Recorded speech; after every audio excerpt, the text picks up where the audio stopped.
Salut à tous les amis, j'espère que vous allez bien. On se retrouve aujourd'hui pour une nouvelle vidéo. Alors, le mercato est bientôt terminé. Il reste un peu plus de 48 heures à peu près pour le mercato. Et évidemment, ça va bouger. Aujourd'hui est un jour clé pour le FC Barcelone, comme vous le savez. S'il y a des opérations à faire, c'est clairement aujourd'hui. Donc, il y a déjà pas mal de réunions, rendez-vous qui sont d'ailleurs prévus aujourd'hui. Il y a le président de Al-Nassr, donc un club d'Arabie Saoudite qui est venu à Barcelone aujourd'hui pour essayer de signer Miralem Pjanic. D'ailleurs, ce club est coaché par Rudy Garcia, ancien coach de Pjanic, ancien coach de l'Olympique Lyonnais, de la Roma, de Marseille, etc. Donc à suivre cette réunion qui va être importante puisque l'entourage du club n'exclut pas un départ alors que c'était le cas il y a encore quelques semaines. Rappelez-vous, Xavi avait décidé finalement de le garder. Il avait accepté donc le départ en prêt de Nico Gonzalez vers Valence.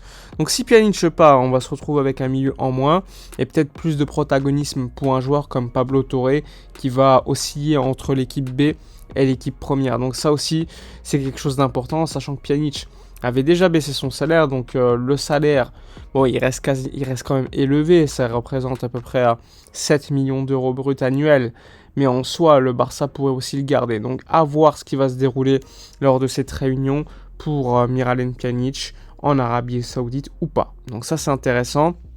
Ensuite, le FC Barcelone est encore à la recherche de latéraux et ça va probablement bouger. Le Barça veut notamment vendre Serginho Dest. Néanmoins, aucun club n'arrive pour l'instant à proposer ce que veut le club, c'est-à-dire 20 millions d'euros. L'entourage de Dest confirme également que le joueur ne serait plus aussi fermé à un départ et il attend en fait juste un accord entre différents grands clubs pour que ça bouge. Ces dernières heures, on parle beaucoup de Dortmund qui pourrait donc prendre Dest, le mettre dans l'opération Thomas Meunier. Thomas Meunier qui pourrait donc venir comme latéral droit à Barcelone. Donc pour moi, ce serait quand même une sacrée erreur parce que c'est pas un joueur de haut niveau aujourd'hui. Je parlais avec des supporters de Dortmund l'autre jour, ils m'ont parlé un petit peu de Meunier, ils m'ont dit qu'il n'avait pas le niveau pour Barcelone, qui n'avait même pas le niveau pour Dortmund. Donc c'est quand même assez étonnant si l'opération se fait. Je peux comprendre que le club préfère avoir un vrai latéral droit avec des garanties expérimentées, etc. Mais dans les faits, c'est pas un joueur qui, à mon avis, a le niveau pour être à Barcelone. Donc c'est super étonnant.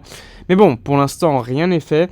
C'est beaucoup de rumeurs. On ne sait pas si c'est juste une proposition de Dortmund que le Barça, pour l'instant, n'a pas donné de réponse ou plus concret. Donc on va patienter quelques heures pour voir ce qu'il en est, mais pour l'instant on va se calmer. Mais l'information, les rumeurs existent, donc ça c'est pas non plus à écarter. Donc Dest, Meunier à suivre.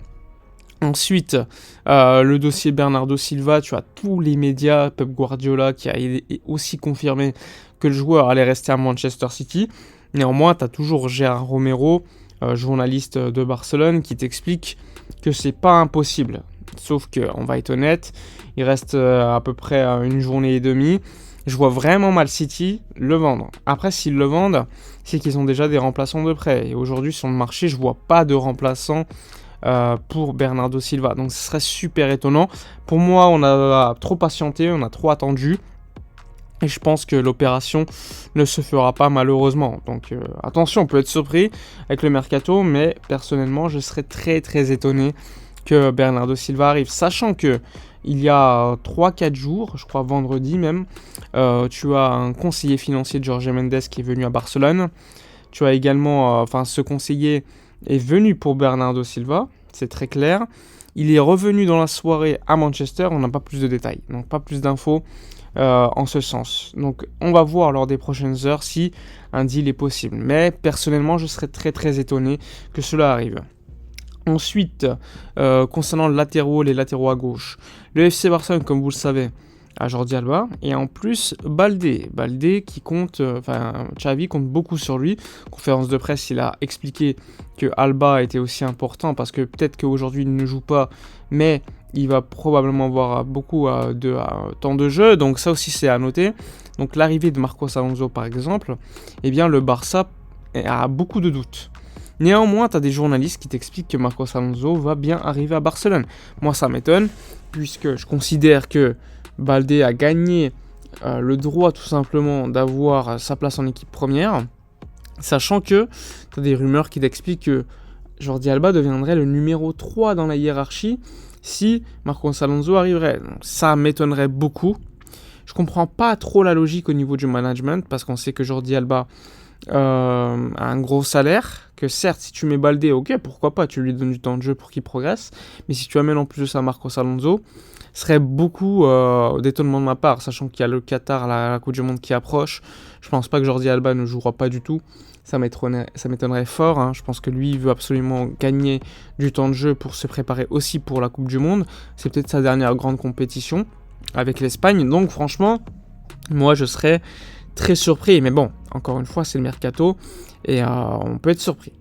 Ensuite, il y a encore 2 dossiers à évoquer. C'est les dossiers notamment d'Aubameyang, qui d'ailleurs s'est fait cambrioler il y a 2 jours, malheureusement. Le lendemain du match, d'ailleurs, contre Valladolid, sa famille et lui ont subi un vol chez lui. Il s'est fait agresser, sa famille a eu très peur. La Porta est allée le voir. Aujourd'hui, il séjourne à l'hôtel, donc ça n'aide pas non plus pour le fait qu'il reste. Mais bon, au niveau économique, financier, et des négociations, Chelsea a déjà un accord avec Aubameyang. Il n'y a plus qu'un accord entre clubs à être trouvé. Et aujourd'hui, il y a une réunion très importante entre Chelsea et le Barça. Donc ce ne serait pas étonnant que Aubameyang parte. Au niveau du prix, on n'a pas encore d'informations, mais ça pourrait osciller entre les 20-25 millions d'euros à peu près. Sachant que Marcos Alonso, si lui venait, ce serait plutôt 5 millions d'euros. Mais bon, on va suivre hein, ça aussi au niveau de départ. C'est très important de pouvoir également libérer un peu de masse salariale. Ensuite, Memphis, son départ est de moins en moins sûr. Ça, on savait qu'il allait probablement partir à la Juve.